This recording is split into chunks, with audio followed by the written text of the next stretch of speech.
نحمده ونصلي على رسوله الكريم بعد فاعوذ بالله من الشيطان الرجيم بسم الله الرحمن الرحيم رب اشرح لي صدري ويسر لي امري واحلل عقدة من لساني يفقهوا قولي رب زدنا علما اللهم فقهنا في الدين اللهم انا نسألك علما نافعا وعملا متقبلا ورزقا طيبا آمین یا رب العالمین۔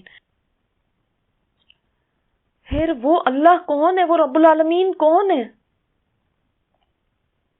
اللہ الذی، اللہ الذی، اللہ وہ ذات ہے۔ اللہ کون ہے؟ وہ ذات۔ اللہ کا تعارف کرایا جا رہا ہے جس نے کیا کیا، خلق السماوات والارض وما بینہما، جس نے پیدا کیا آسمانوں کو، زمین کو، جو کچھ ان کے درمیان، آسمانوں میں جو کچھ بھی ہے، آسمان بھی، جتنے آسمان ہیں، جتنے ان میں پلانٹس ہیں، سٹارز ہیں، گیلیکسیز ہیں، جو بھی چیز، زمین میں شجر، پتھر، حجر، نہریں، دریا، سمندر، پہاڑ، جتنی چیزیں ہیں، اور زمین خود بھی، کتنی دیر میں، فی ستتی ایام، 6 دنوں میں، یہ سب کچھ اللہ پاک نے 6 دنوں میں پیدا فرما دیا۔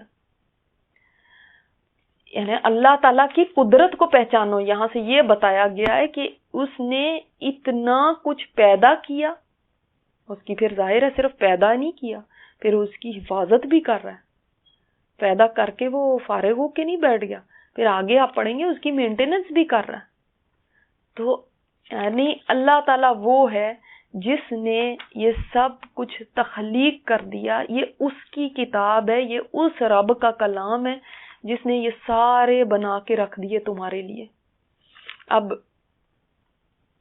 کس طرح ستتی ایام میں اللہ چاہتا تو یعنی ایک دن میں یا ایک پل میں بھی کن کہہ کے پیدا کر سکتا تھا، لیکن 6 دنوں سے پتہ چلتا ہے کتنا اہتمام کیا اللہ تعالیٰ نے تمہارے لیے، کہ ہر چیز کو ایک سسٹم کے مطابق سٹیپ بائی سٹیپ کر کے بنایا۔ جس چیز کو ہم گریجولی کسی کے لیے بڑے اہتمام سے بنائیں تو سوچیں وہ بڑا کوئی خاص ہی ہوتا ہے جس کے لیے ہم ایسا کریں، بڑا اہتمام کریں، بڑا تردد کریں۔ تو اللہ تعالیٰ نے انسان کے لیے یہ سب، پہلے ہم نے پڑھا ہے نا، انسان کے لیے یہ سب کچھ بنایا ہے، تو انسان کے لیے اتنا کچھ بنا دیا 6 دنوں میں بڑے اہتمام کے ساتھ۔ اور آپ صلی اللہ علیہ وسلم نے فرمایا، مسلم کی حدیث ہے، ابو ہریرہ فرماتے ہیں کہ میرا ہاتھ پکڑ کے فرمایا، اللہ عز و جل نے زمین کو ہفتے کے دن پیدا کیا، سیٹرڈے کو، سنڈے کے دن زمین میں پہاڑوں کو پیدا کیا، منڈے کے دن درختوں کو پیدا کیا، ٹیوزڈے کے دن بری چیزوں کو، ناپسندیدہ چیزوں کو پیدا کیا۔ پتہ نہیں اسی لیے لوگ ٹیوزڈے کو منحوس سمجھتے ہیں یا برا سمجھتے ہیں کہ اس دن نہیں کوئی کام کرنا۔ یہ بھی ساری شرکیہ باتیں، توہمات ہیں، سپرسٹیشس باتیں، اور یہ شرک ہو جاتا ہے۔ اور نور کو بدھ کے دن پیدا کیا، شاید اسی لیے بدھ کا دن کہتے ہیں بدھ ہر کام سدھ۔ لو یہ کیسی بات ہو گئی؟ بدھ کے دن میں بھی کوئی طاقت ہے بھلا؟ تو پھر یہ شرک ہو گیا۔ اور زمین پہ چلنے والے جانداروں کو تھرسڈے کو پیدا کیا، اور تمام مخلوق کے آخر میں آدم علیہ السلام کو جمعے کے دن پیدا کیا گیا تھا، عصر کے بعد۔ جمعے کا دن سمجھ لیں انسان کی تخلیق کا دن بھی ہے۔ تو ایک اور چیز آپ کو جمعے کے دن کے بارے میں پتہ چلی کہ ہمارے باپ آدم علیہ السلام کو اس دن پیدا کیا تھا، یعنی انسانیت کی ایک سمجھ لیں شروعات ہوئی تھی ہیومینٹی کی۔ اور آدم علیہ السلام کو جمعے کی ساعت میں سے آخری ساعت میں عصر کے بعد سے رات کے وقت کے درمیان پیدا کیا گیا۔ تو یہ ہمیں پتہ چلا یہ 6 days۔ اور پھر اللہ تعالیٰ معاف کرے کہ یہ جو نصارہ وغیرہ اور یہ کہتے ہیں کہ جی اللہ نے 6 دن میں پیدا کیا اور 7ویں دن اللہ نے نعوذ باللہ ریسٹ کیا، کیونکہ پتہ نہیں وہ تھک گیا تھا۔ استغفر اللہ، ایسا کچھ بھی نہیں ہے قرآن میں نہ حدیث میں، ایسی کوئی بات نہیں، کیونکہ تھکاوٹ جو ہے وہ ایک کمزوری ہے، وہ ایک کمزوری ہے، اور اللہ تعالیٰ ہر نقص سے اور ہر کمزوری سے پاک ذات ہے۔ تو اس کو ایسی کمزوری کیسے لاحق ہو سکتی کہ وہ بھئی 6 دن میں اس نے بنایا اور اس کے بعد وہ ریسٹ کر رہا ہے؟ تو یہ بہت بڑی اللہ تعالیٰ کے اوپر ایک تہمت ہے، اور یہ سمجھنا چاہیے کہ اللہ تعالیٰ کسی قسم کی بھی کمزوری سے، عیب سے، نقص سے، تھکاوٹوں سے، اونگ سے، نیند سے پاک ہے۔ اللہ تعالیٰ تو بنا کے بھی پھر مسلسل یہ کر رہا ہے کہ ان کی حفاظت کر رہا ہے، ان کو چلا رہا ہے، ان کے کام بنا رہا ہے، ان کی دیکھ بھال کر رہا ہے۔ اس نے ان کو تھاما ہوا ہے، وہ ریسٹ کرنا شروع ہو جاتا تو جو بنا دیے تھے وہ کیسے ہی رہتے؟ ایک لمحے کے لیے بھی اللہ تعالیٰ ان کو چھوڑ دے تو سارا نظام درہم برہم ہو جائے۔ یہ تو آج سائنس بھی بتاتی ہے، تو آپ کو سائنس کہتی ہے کہ اس قدر فائن لائن ہے، اس قدر یعنی کیا اس کو کہیں گے کہ فائن ہر چیز کی میجرمنٹ کہہ سکتے ہیں، میجرمنٹ یا اندازہ یا وہ جو ڈسٹینسز اور حجم اور ہر چیز کے اس قدر فائنلی ڈیفائنڈ ہے، اتنی فائن لائن کو بنایا ہوا ہے کہ 19-20 کا بھی جس کو کہتے ہیں نا فرق ہو جائے۔ ڈیسیمل کے بعد جو ہندسے ہوتے ہیں ان کو کچھ زیادہ سمجھا نہیں جاتا، مثلا 3.2 ہے تو آپ کو اس کو 3 کہہ دیتے ہیں، لیکن ڈیسیمل کے بعد والے بھی ہندسوں کا اتنا فرق پڑ جاتا ہے کہ وہ ذرا بھی آگے پیچھے ہوتا نا تو کائنات ختم ہو جاتی۔ مثلا جتنی گریوٹی زمین کی ہے، اور سورج جس گریوٹی سے زمین کو پول کر رہا ہے، زمین جس گریوٹی سے اپنی آپ کو دوسری طرف پول کر رہی ہے، یعنی یہ ایک ایک ڈیسیمل کا بھی فرق پڑتا ہے، ایک ایک ہندسے کا بھی فرق پڑ رہا ہے، ایک ایک نمبر بھی کاؤنٹ کرتا ہے اس میں۔ تو کیسے لگتا ہے کیا کوئی بہت زیادہ حساب کتاب کے ساتھ کسی نے بنایا ہے؟ حیرت ہوتی، انسان کا ذہن دنگ رہ جاتا ہے۔ یہ تو ایک چھوٹی سی بات کہہ رہی ہوں، ادروائز آپ کیلکولیشنز میں جائیں، ہر چیز کی کیلکولیشن ہے۔ اب زمین ذرا سی بڑی ہوتی تو کیا ہو جاتا، ذرا سی چھوٹی ہوتی تو وہ آپ کو بتاتے ہیں کیا ہوتا، اگر اس کا ڈسٹینس سورج سے ذرا سا بھی کم ہوتا تو یہ پھر اس کے اندر ہی جا کے گر جاتی، اس سے اپنے آپ کو نہیں پیچھے پش کیا جانا تھا۔ اگر سورج کی جو اس کی گریوٹی کہہ لیں یا پولنگ پاور جو اس کی ہے وہ تھوڑی سی بھی زیادہ ہوتی تو زمین اس کے اندر جا کے گر جاتی، اس کی طرف یعنی کھینچی چلی جاتی اور اس کے اندر جا کے ختم ہو جاتی۔ اسی طرح ستاروں سیاروں کے درمیان بھی ایک سمجھ لیں ایک غیبی یعنی ایک غیبی تو نہیں کہہ سکتے مگر ایک فورس ہے کہ جو آپس میں یہ ایک دوسرے سے اس طرح سے دور کھڑے ہوئے ہیں، ورنہ جتنے یہ بڑے ہیں اور جتنے میسو ان کے اندر پاور ہے، فورس ہے پول کرنے کی، تو ایک دوسرے کو کھینچ کے اندر ہی گر جاتے، ٹکرا جاتے ایک دوسرے کے ساتھ۔ سمجھ رہے میری بات؟ یعنی ہر چیز ایک اندازے کے ساتھ ایسے اس نے بنائی ہوئی ہے۔ اب اس کے اندر وہ خود عقل کی بات کرنی چاہیے کہ وہ کیسے ہو سکتا ہے کہ اللہ ہی ریسٹ کرنا شروع ہو جائے؟ وہ خدا ہی کیا ہوا جو ریسٹ کرنے لگ جائے؟ اللہ اکبر! اور وہ کسی وقت بھی فارغ نہیں بیٹھ گیا، ایک سیکنڈ کے ایک حصے میں بھی اللہ کی نگرانی ختم نہیں ہوتی، وہ مسلسل نگرانی کر رہا ہے، مسلسل واچ کر رہا ہے، ان کو ہر چیز کو چلا رہا ہے، ہر لمحے تو محتاج ہے مخلوق اس کی، ہر لمحے محتاج ہے۔ تو پھر کیسے ہو سکتا تھا کہ وہ جا کے آرام کرے؟ اور یہ بالکل ایک بیکار بات ان کی طرف سے ہے۔ یہاں پہ یہ بھی میں کہوں گی کہ جو بگ بینگ تھیوری ہے نا، تھوڑی تھوڑی قریب ہی ہے اس چیز کے کہ اس طرح پھیلا اور اس طرح سے ٹائم لگا، پھر یہ ٹھنڈے ہوئے، پھر اس طرح، تو قریب ہی ہے اس کے۔ اور سورہ طلاق سے ہمیں پتہ چلتا ہے کہ 7 ہی آسمان ہیں اور زمینیں بھی 7 ہیں، واللہ عالم اب یہ 7 زمینیں الگ الگ ہیں یا اسی زمین کی 7 لیئرز جو ہیں وہ بتائی گئی ہیں۔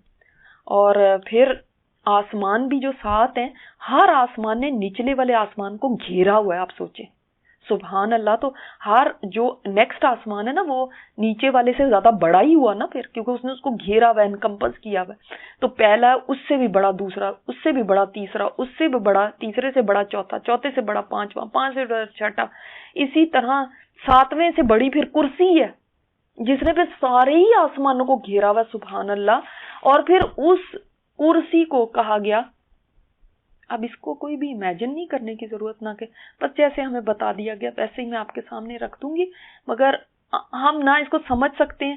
اللہ تعالیٰ کے لیے لیس کمثلہ شیء، اس جیسے کوئی بھی نہیں ہے ہستی۔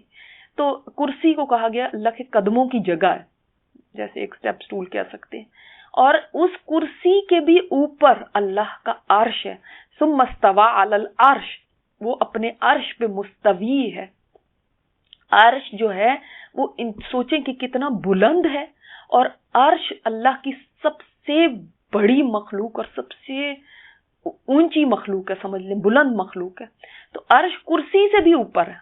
تو کرسی زمین و آسمان کے مقابلے، زمین و آسمان کرسی کے مقابلے میں ایسے ہیں جیسے کہ ایک چھوٹا سا رنگ ہے کسی صحرا میں پڑا ہوا، اور کرسی اتنی چھوٹی ہے عرش کے مقابلے میں کہ جیسے ایک رنگ ہے ایک ڈیزرٹ میں پڑا ہوا. تو اس سے اندازہ کیجئے کہ عرش کتنا بڑا ہوگا اور کتنی خوبصورت مخلوق ہے اللہ تعالیٰ کی. اب استوا کا معنی علا کا ہے، اپون جیسے ہوتا ہے، تو وہ لیکن ہم بالکل بھی اس کا کوئی یعنی اس کی انٹرپریٹیشن نہیں کر سکتے. اللہ تعالیٰ عرش عظیم کا رب ہے، اس نے فرمایا وہ عرش پہ مستوی ہے. عرش بھی ایک مخلوق ہے اللہ کی، بس سب سے بلند مخلوق ہے لیکن ایک مخلوق ہے. اور عرش کو قیامت کے دن 8 فرشتے اٹھائے ہوں گے. یہ سورۃ الحاقہ میں ہم دیکھتے ہیں. اور فرشتے یہ کتنے بڑے بڑے ہیں کہ ان کے کان کی یہ جو لو ہے نا، ایئر کی یہ جو جس میں آپ بندہ پہنتے ہیں، ایئر رنگ پہنتے ہیں، اس سے کندھے تک کا فاصلہ کتنا ہے؟ حدیث میں آتا ہے کہ ایک تیز رفتار پرندہ، بہت سپیڈی جو ہوتا ہے، آپ دیکھ لیجئے گا کتنا فاسٹسٹ سپیڈ. اس طرح آپ ریسرچ کریے گا گوگل پہ ڈال کے کہ فاسٹسٹ پرندہ کون سا ہے، جس کی سب سے تیز اڑان ہے، سپیڈ ہے، وہ 700 ایئرز تک وہ اڑتا رہے تو وہ اس فاصلے کو پورا کرے گا. یہ جو جتنا کان کی لو سے کندھے تک کا فاصلہ ہے. اب وہ کتنے بڑے ہوں گے، صرف یہ ہمیں بتانا مقصود ہے کہ ہمیں پتہ چلے کہ وہ کتنے بڑے ہیں. ان کی تو پھر لینتھ اور اس کا تو آپ اندازہ ہی نہیں نہ کر سکتے، کیا ویڈتھ ہوگی، کیا لینتھ ہوگی، کتنے بڑے ہوں گے، کتنے ان کے پار ہوں گے، کیسے ہوں گے. بعض جگہ پہ آتا ہے کہ 4 فرشتوں نے اس وقت اٹھایا ہوا ہے. اب آپ دیکھیں جبرائیل علیہ السلام ہی اتنے بڑے تھے کہ آپ صلی اللہ علیہ وسلم نے جب دیکھا تو آسمان کا ایک کنارہ پورا بھرا ہوا تھا، اس کو گھیرا ہوا تھا، 600 پر تھے ان کے. تو یہ تو فرشتے لگتا ہے کہ اس سے بھی بڑے ہیں کہ مطلب سائز کے اعتبار سے جو عرش کو اٹھانے والے ہیں. مگر ہم یہ نہیں کہہ سکتے، یاد رکھیں ایک بات، نعوذ باللہ کہ بھائی اللہ تعالیٰ عرش پہ بیٹھا ہوا ہے، ایسے نہیں ہم کہہ سکتے. ٹھیک ہے، یہ نہیں کہنا، استوا صرف. تو اب یہاں سے یہ بھی پتا چلا کہ اللہ ہر جگہ موجود ہے، یہ نہیں آپ نے کہنا، اس لیے کہ اللہ تعالیٰ عرش پہ موجود ہے، عرش پہ مستوی ہے. قرآن سے واضح آیات سے پتا چلتا ہے. اور اگر ہم کہیں ہر جگہ اپنی ذات کے اعتبار سے موجود ہے تو ان آیات کی مخالفت ہے. ہوا معکم اینما کنتم، یہ وہ تمہارے ساتھ ہے جہاں کہیں تم ہو. اس کا مطلب یہ نہیں کہ فزیکلی ساتھ ہے ہمارے، اپنی صفات کے اعتبار سے، علم کے اعتبار سے، مدد کے اعتبار سے، دیکھنے سننے، قدرت، طاقت، پکڑ، ان سب کے اعتبار سے وہ ہمارے ساتھ ہے. لیکن ایسا نہ کہیں کہ وہ ہر جگہ پہ موجود ہے، ہر جگہ پہ اپنی ذات کے لحاظ سے نہیں. ما لکم من دونہ من ولی ولا شفیع، نہیں ہے تمہارے لیے اس کے سوا کوئی مددگار، دوست، گارڈین. ٹھیک ہے، کوئی نہیں ہے اس کے سوا. اور ولا شفیع، اور نہ ہی اس کے یعنی اذن کے بغیر کوئی تمہارا سفارش کرنے والا. یہ نہیں کہ وہ نہیں سفارشی تمہارا، وہ کس کے سامنے سفارش کرے گا، اس کے سامنے تو خود سفارشیں پیش کی جاتی ہیں. تو یہاں پہ مطلب کیا ہے کہ یعنی اس کے اذن کے بغیر کوئی تمہارا سفارشی بھی نہیں ہے. تو اللہ ہی تمہارا مولا ہے، اس کے سوا کوئی تمہارا مولا نہیں ہے، کوئی ولی نہیں. ولی کا مطلب مولا. تو احد کے موقع پہ ابو سفیان نے پکارا تھا نا، جب ساری جنگ ختم ہو گئی تھی، اور تو اس نے آپ صلی اللہ علیہ وسلم کو پکارا، نبی صلی اللہ علیہ وسلم چپ رہے، خاموش رہے. ابو بکر صدیق کو پکارا، وہ بھی خاموش رہے. حضرت عمر کو پکارا، ان سے نہیں چپ رہا گیا، وہ بولے ہم زندہ ہیں. کہنے لگا حبل کی جے ہو، تو یعنی شان بلند ہو. تو حضرت عمر نے فرمایا اللہ اعلی و اجل. وہ بولا لنا العزا ولا عزا لکم، ہمارا تو عزا ہے، تمہارے پاس تو کوئی عزا ہی نہیں ہے. سبحان اللہ. حضرت عمر نے فرمایا تھا اللہ مولانا ولا مولا لکم، اللہ ہمارا مولا ہے، تمہارے پاس کوئی مولا نہیں. اے ایمان والو، اللہ وہ ہے جو تمہارا مددگار ہے، وہ تمہارا مولا ہے.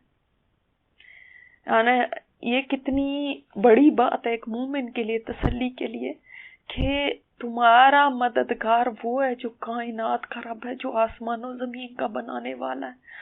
تو مومن تو پھر کبھی اکیلا ہے ہی نہیں، وہ تو کبھی اکیلا ہے نہیں جس کے ساتھ اتنی بڑی ہستی ہے جو اس کا مولا ہے.